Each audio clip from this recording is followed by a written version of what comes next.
All right, guys, I think we're going to get started. So thanks everybody that's come along to our session today. Welcome. My name's Colin Price. I am the marketing manager at a company called Lightspeed. I'm going to be telling you all about what we do in a few minutes. What I was planning to do was to introduce Chris Jones from the Drone Factory, one of our customers. Unfortunately, he can't make it today, but that's not going to stop us having a great presentation. What I'm going to be talking about today is Omnichannel for the independent business.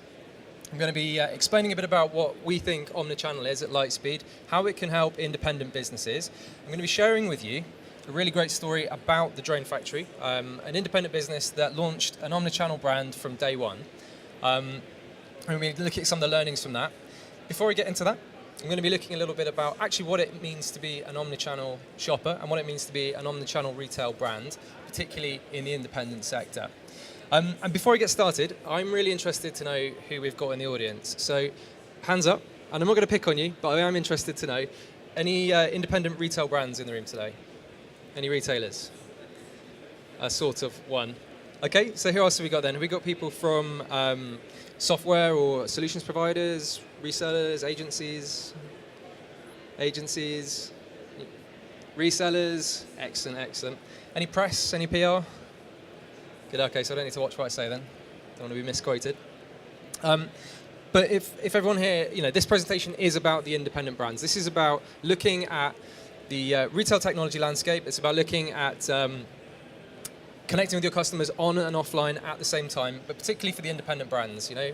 Omnichannel retail has been sculpted and created by the enterprise brands, by the big box, the multis, and it's every single one of us as a consumer is influenced by that. But this is about how independent brands can still leverage that technology, how have that access to compete on a level playing field with those customers. So without further ado, let's get started.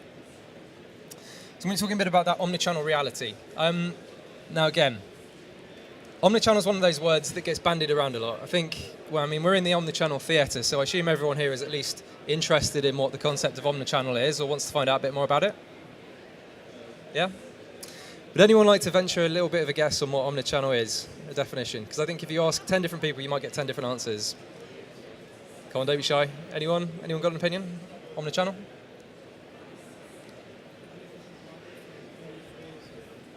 Yes, sir. Customer wants.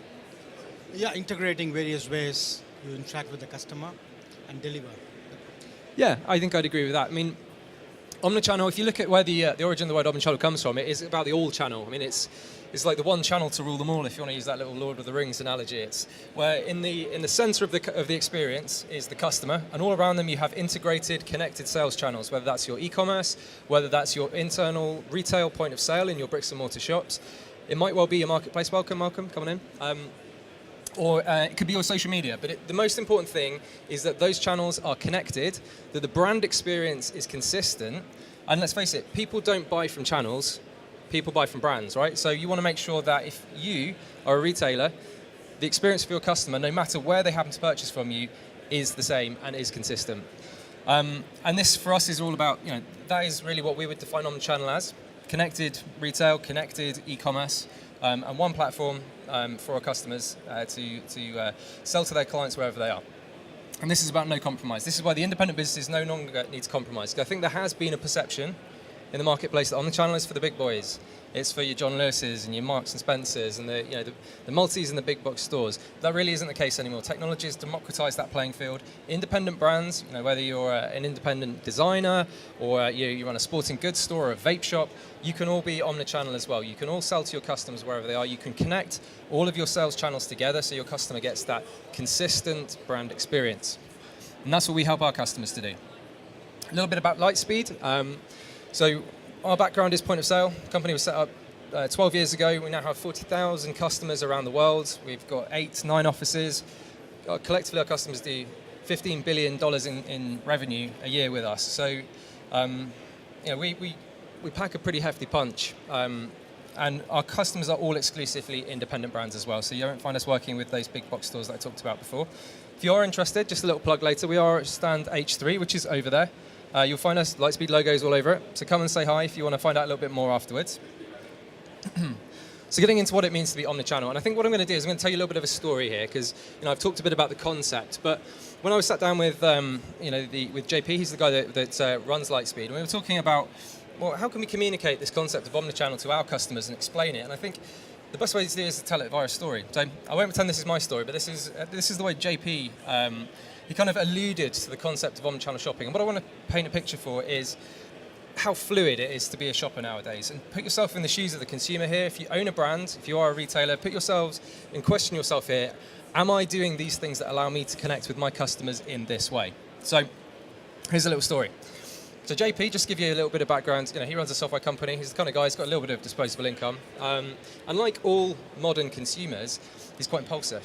When you want something now, we're very used to being able to get what we want, or at least find out about it the minute that we're interested. And that's the most important thing that you can first be, is to make sure that you are accessible and discoverable, particularly as a small brand as well.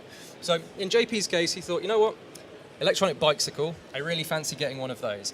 First thing he did, he Googled it. High performance electric bikes, obviously he wasn't going to settle for anything other than high performance. Went online, did a Google search, found out a little bit more about the products he wanted. Bit of discovery. So the next thing is about not only being accessible, but then telling a story and positioning yourself to your prospective consumer. So in this case, he's going on some blogs, he's reading up about it online, maybe checking out some reviews, seeing what other people like him thought, and he decided that a Solex bike is the brand that he wanted to go for. So with that in mind, next thing he did, where can I go and find a Solex bike? Who sells it online? Where can I go and find one in the town near where I live? So did a bit of Googling, found a shop that carried the bike that he decided that he wanted to get, and in doing so, reserved the bike online, but went into the physical store to give it a go. And this is the first step in that transition from going purely digital into a physical experience. And the takeaway here, guys, is that if you're an independent brand and you carry an inventory in your shop, people want to go online to find it. And if you're not online, you're missing out. So JP goes into the store, and you know what? When you're going to buy something like this, and it could be anything that has a sort of tangible quality to it, it might be a bike, it might be a computer, it might be a garment. People want to have that tactile feeling. The message here is that bricks and mortar is never going to go away. The message is, in fact, that online actually drives business for retail brands, for bricks and mortar. So JP goes to the store. Great thing about that, you can try out the bike. Yeah, you know what? It's beautiful. I really like it. The sales clerk in the store, because it's an independent business, isn't just someone who's there just to pay the wages. It's someone that actually loves bikes as well. It's someone who's invested in the brand that they work for. So we're able to tell him all about the various upsells he could get. Why don't you get like a nice crash helmet and a compression top to go with that? How about a water bottle that's designed to go with the bike? And it's that ability to upsell, to have that experiential quality that really only bricks and mortar can bring. You can try and replicate it online, but it won't ever be quite as effective. And you have this more well-rounded sales experience. But it's not just that. So he buys the bike, gives his details to the store clerk, who obviously says, well, I can email you the receipt, maybe we can keep in touch, sends him some marketing, and also is able to have that conversation, continue that customer loyalty. And as a result, JP gets an email in 3 months' time. Hey, do you know what? Do you want to bring the bike back in? We'll do a little service for you. And it's about having that long-term relationship with your customer. It's about understanding where they're shopping, both on and offline, and having a model that allows you to let your customers fluidly move between one and these two sales channels, allows you to have that bigger picture of what your customers are looking for. So just brief, this is JP. You can look him up on LinkedIn. He is a real guy. This is a real story. I didn't just make it up. So there's JP with his bike, looking very happy with himself. But that's actually not where the story ends. Because as JP tells it, he was actually cycling with his bike on the way back, and he found that there was a shop much closer to his house that carried the same bike that he bought. It just wasn't showing online. So this logically would have been the shop he would have bought this bike at, but because it wasn't displaying its inventory online, because it wasn't discoverable, because it had no content that would have attracted him to find this bike in the first place, that shop missed out on a sale. And that is happening all over the world all the time, particularly in the independent business sector, where there's a perception that it's not possible to connect these two systems, this retail and this digital world together. But I would argue that it is. And I guess my challenge to anyone in the room, if you work with independent brands or you are an independent brand yourself, are you doing these things? Are you, what is the cost to you of not being discoverable like this? So that, I think, explains the fluidity, the hybrid nature of consumers nowadays, We instinctively shift between online and offline modes of consumption, and one will not replace the other. They work together in harmony, and that's what it is to be omnichannel. So I could sum it up with this: the path to purchase is rarely direct. Some stats for you. I know people like stats.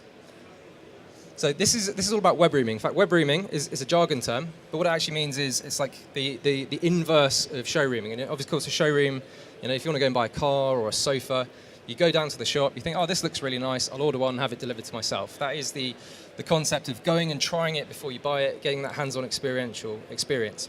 Web rooming is just the opposite of that. Web rooming is where you go online, research, discover, and find out about the products that you might want to buy, and then you go into a real shop to go and buy them yourself. So it might be, I'm looking for a nice blazer, I'm looking for, like a herringbone pattern grey blazer. I go online, I find one I like, and I decide in my lunch break I'm going to go down, try it on, see if it's my size, maybe get it tailored for me. And that's just the opposite. It goes to show that it works both ways. And you can see here from the stats, 87% of people do this. So this isn't just a corner case. This is the behavior, the shift in mindset of the modern omnichannel customer. Some more stats there as well. I mean, really just goes to show that mobile impulsivity and making sure that you are there at the start of the ignition of your customer's interest is the most important thing. So what I'm going to do now, I did mention the drone factory at the beginning. I'm going to play a little video now. This is a customer that we worked with. They launched a brand. They sell drones, cool little helicopters. They seem like big boys' toys, but actually, they're pretty much changing the landscape of the way people make films, the way we create, content. They have huge implications on society itself. These guys started off as a production company. They decided we want to get into retail, we want to sell drones to people, and they knew that they had to be on and offline at the same time to launch a business. So this is a story of a startup and a little bit about how Lightspeed helped them. So I'm just going to play a little video, see what you think.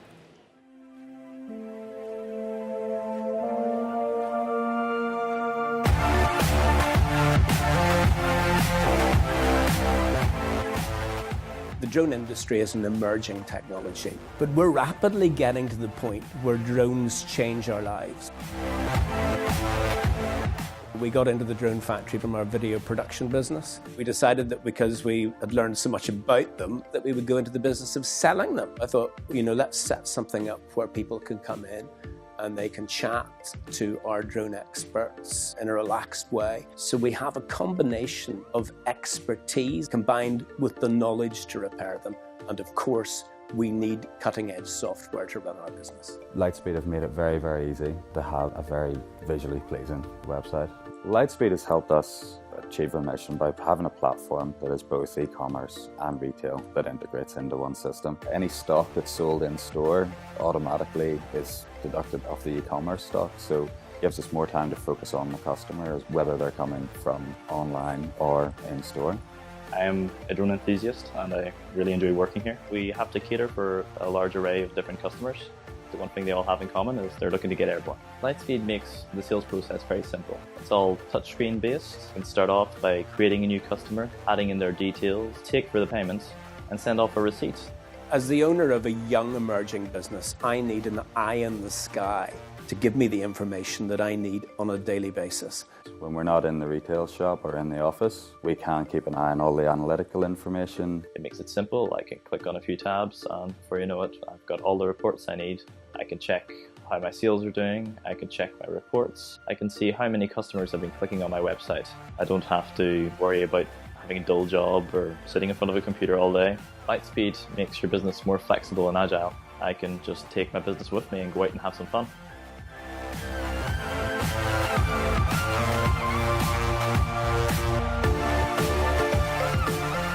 With Lightspeed, the sky is the limit.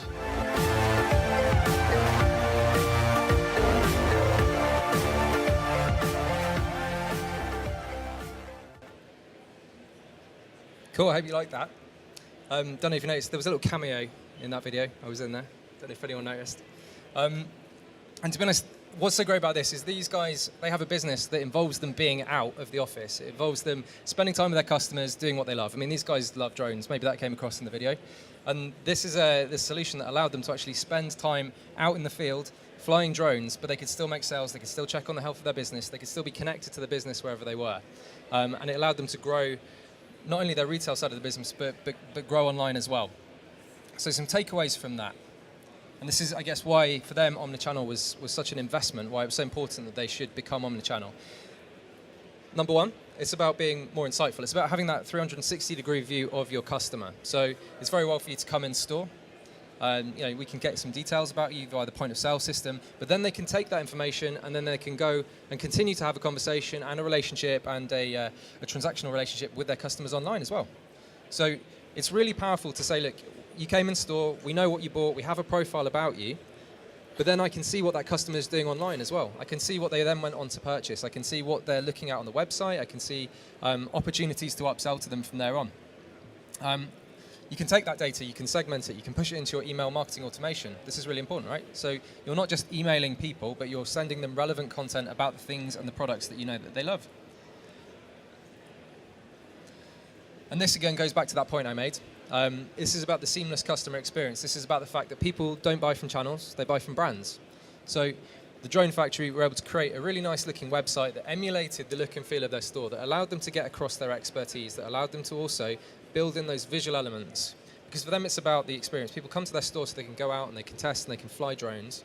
And this could apply to any sort of retail. You know, if you're in a shop, it's about the experience you give your customers, trying on your garments, or the experience I alluded to earlier with JP about going into the bike store, being able to take the bike out for a run, having it tuned specially for you. And it's about being able to create that brand impression and that experience online as well. And finally, it's about uniting the operations in the store. It's about making your business more effective and performant than it has ever been before. So, for the Drone Factory, they were able to turn orders around in like 3 days quicker. They're able to break down the silos within their organization. They have now one platform for all their customers. So all their customer data, online, offline, via marketplaces, whatever, is in one place. No more spreadsheets. They have an inventory management system that allows them to sell both on and offline at the same time. They don't need to allocate stock to one channel or the other. They can be fluid. They can adjust their demand to wherever their customers are. And this allows them to, and finally, I should say as well, the data, the analytics side of the business. They can understand not only how the retail side of their business is performing, or if they want to go out and do pop-ups like a Christmas market and they can take a point of sale out with them and sell in the field, but they can also see round the clock how their e-commerce is performing and which lines are selling better, which products are more popular, and they have one view of that. So one system that tells them exactly at any time, even out in the field when they're flying drones, how their business is performing. It allows them to make quick and educated decisions. So in a nutshell, that is why I think Omnichannel is important. I think if you're an independent brand and you're not doing this, you should really evaluate it. And that's where we're going to finish. So if you have any questions, I'd love to take any questions that you've got. Thank you very much. Thank you very much.